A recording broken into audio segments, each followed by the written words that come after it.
This is that word that's overused. Now, how do I define culture? Connecting people. That's it. Thank you very much. Thanks for having me. That's it. Connecting people. That's what cultures do. Whether you're in a culture in France and you live in Paris and you speak French, that's a culture.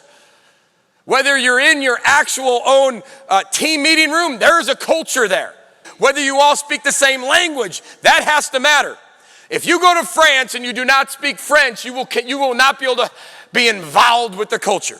You won't be able to connect with people. You'll communicate, shaking your head yes, waving, right? Yes and no, that's it. But you will not form a connection. When you have a culture, you are connecting. You are all on the same page, same language. We define everything in our program. There's over 200 words in our program. Our players must know upon command. Now, it could be too much for some. It's ours, and it doesn't necessarily change. And that's incredibly critical as players are starting to form a foundation for the rest of their life and your season. What do I mean by that? As we move forward, this is my office.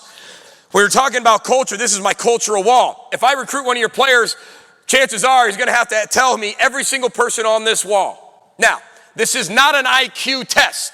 This lets me dive into the young man.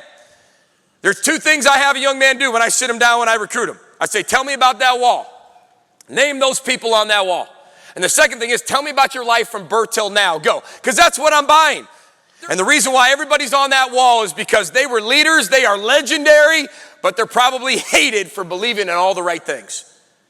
When you believe in all the right things, you will be different. That sounds crazy.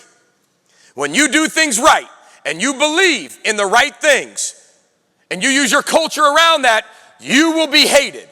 Most of those people on that wall were either assassinated, lost their life, or went through some incredible hell their entire life just to get to where they were and then continued to make a difference. They weren't scared of that. You cannot be scared when building a culture and creating a culture.